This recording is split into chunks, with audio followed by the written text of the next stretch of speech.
Bonjour à tous. Alors aujourd'hui petite vidéo pour vous donner un peu des nouvelles des plants dans la nurserie.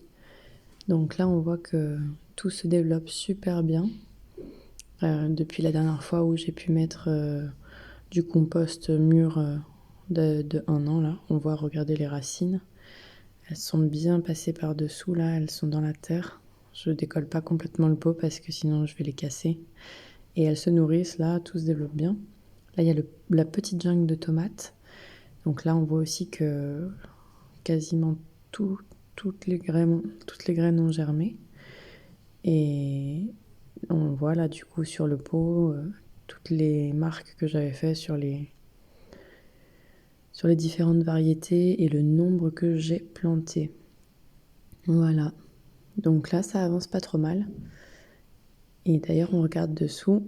Voilà, il y a quelques racines qui commencent à sortir. Donc c'est bien, ça veut dire qu'elles vont chercher en profondeur. Elles ont dû comprendre qu'il devait y avoir une meilleure nourriture en dessous. Et là, du coup, je vais compléter avec du fumier parce que je pense que le compost que j'ai mis est très très nourrissant, mais vu le nombre de plants que j'ai dans cette caisse, il est plus judicieux avant d'avoir un autre problème de manque de nutriments, de rajouter tout de suite de l'engrais. Donc j'ai pris du fumier de cheval cette fois-ci. D'ailleurs, je vais vous donner une petite astuce. Moi qui n'ai pas forcément de personne qui peut me fournir du fumier, en fait, dans mon village, j'ai des cirques qui passent assez régulièrement, surtout en ce moment, ça va être les saisons un petit peu. Et donc, après le passage, il n'y a plus qu'à aller se servir, en fait, puisque les animaux sont dans un grand champ et que personne ne s'occupe de nettoyer ce qu'il y a. Voilà. Donc là, on a vu un tout petit pied d'aubergine qui a déménagé, qui était dans ce pot-là et qui est ici maintenant. Donc lui, je vais le laisser grandir directement dans le fumier et dans le compost. On verra bien ce que ça donne. Voilà. Donc là, on voit un petit peu la jungle de tomates, les fenouils. Alors là, un beau pied d'aubergine. Je suis vraiment, vraiment très, très contente. C'est la première année que je l'ai réussi aussi bien. Et ça, c'est grâce à plusieurs vidéos que j'ai regardées, notamment celle de Antoine le potagiste, qui a fait plusieurs vidéos pour vraiment expliquer comment avoir de beaux pieds de poivrons et d'aubergines, sachant que la germination se fait entre 20 et 23 degrés. Voilà, on voit les racines là, qui se sont développées dans le compost. Et c'est un mélange de compost et de terre de colline. C'est vraiment génial. Ça marche super bien. Voilà, il y a tout qui a repris par rapport. Alors, j'avais mis dans les autres vidéos, si vous voulez, vous regarderez.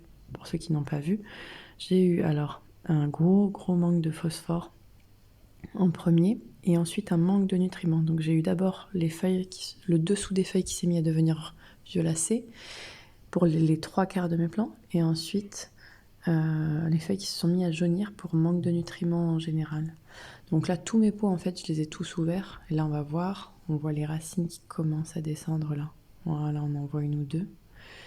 Et voilà, c'est un super beau pied de poivron là que j'ai, qui commence à bien se développer. Je pense que d'ici mi-mai, j'aurai vraiment quelque chose qui sera presque l'équivalent. Je dis presque, parce qu'on n'y sera peut-être pas complètement, mais presque l'équivalent de ce qu'on trouve dans tous les magasins qui vendent des plants de légumes. Voilà. Là, je vous ai montré un joli chou kale que j'aime beaucoup. Voilà, alors là on voit bien toutes les racines qui sortent et qui cherchent à se nourrir par d'autres moyens. Et là je m'étais trompée, je pensais que c'était un pied de blette, je l'avais dit de poirée, mais en fait c'est une rhubarbe. Et je suis super contente, je pensais que j'avais pas réussi mon semis, en fait c'est une rhubarbe. Donc je vais l'isoler dans un pot toute seule celle-là parce qu'elle va prendre pas mal de place, je pense. Voilà, alors là du coup voilà, les tomates, elles avaient les feuilles violacées, il n'y a plus rien. Elles avaient les feuilles jaunes, il n'y a quasiment plus rien. Voilà, tout est reparti. Maintenant, il reste plus qu'à voir la comparaison avec un pied qui a rien eu. Là, on voit encore que c'est un peu violacé sous cette feuille-là. Là, il n'y a plus rien. Voilà. Je vais comparer avec les plants qui n'ont pas eu de problème et ces plants-là pour voir vraiment au niveau de la production si s'il y a vraiment une grosse différence, et j'en parlerai dans d'autres vidéos pour que vous puissiez être au courant, savoir si ça vaut le coup ou pas de garder des plants qui ont eu des problèmes. Là voilà un beau pied de tomate, ça je crois que c'est tomate ananas. Voilà, on voit les racines, on voit le compost qui est collé aux racines parce qu'elles se nourrissent. Voilà, c'est ça, tomate ananas. Voilà, un beau pied, franchement, un- assez costaud, hein. Je suis vraiment très très contente. Là aussi, c'est la première année que j'ai des pieds qui sont de cette taille-là, à cette période. Donc, je pense que je vais peut-être pouvoir avoir une production de tomates assez précoce du coup. Ce qui pourrait être pas mal parce que l'année dernière, la saison a été lancée assez tard. Euh, donc voilà. J'espère que ça vous motive aussi et que ça vous donne envie de faire vos semis. Et je ferai une vidéo où je reprendrai un petit peu tout de A à Z pour les personnes, pour vous dire que on est tous, vraiment tous capables de réaliser de super beaux plants, de super beaux semis et d'avoir de magnifiques plants à planter soi-même, dignes de jardinerie, en suivant quelques choses qui sont bien à prendre en compte, notamment les températures de germination, les terreaux et les composts à utiliser au bon moment. Ne pas trop tarder pour rempoter ses plants. Je vais essayer d'aborder différentes choses. Euh, et voilà, et après, ben, de quoi essayer de vous donner le maximum de clés pour, euh, pour réussir vos semis.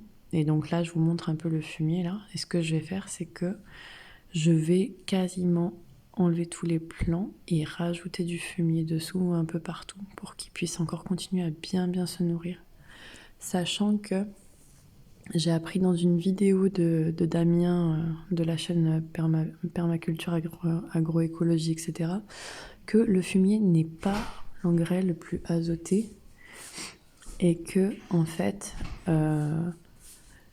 il est assez fibreux et que du coup en fait il brûlerait, enfin il est riche mais pas trop pour ne pas brûler les racines. Donc, euh, donc en fait il convient très bien à des plants qui sont à ce stade de, de l'évolution en fait. C'est ni trop petit ni trop grand, c'est très bien. Enfin, après quand ils grandissent il n'y a plus de problème. Je disais donc que le fumier pour des plants bien développés est très très bon en fait et ne brûle pas les racines, surtout pour tous les plants qui sont assez gourmands, comme les courgettes, courges, toute la famille des curcubitacées, toute la famille des solanacées, tomates, poivrons, aubergines, voilà. Et en général, quand ils sont bien développés, il n'y a plus de risques.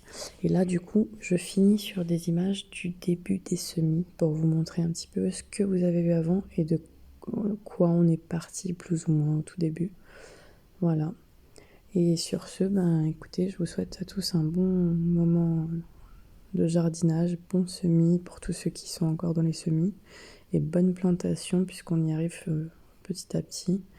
Et puis, ça, c'est le tout petit plant de rhubarbe qui s'est bien développé, que je vous ai montré tout à l'heure. Et puis, du coup, ben, je continue les vidéos en espérant que ça puisse aider encore beaucoup de monde. Et après, ben, n'hésitez pas, hein, si vous avez des questions, besoin de renseignements ou quoi que ce soit, vous pouvez m'écrire directement ou dans les commentaires ou par ma boîte mail. Et voilà. Ben, je vous souhaite à tous d'excellents moments au jardin et à très bientôt dans des vidéos pour vous aider du mieux que je peux. Bye bye, salut à tous.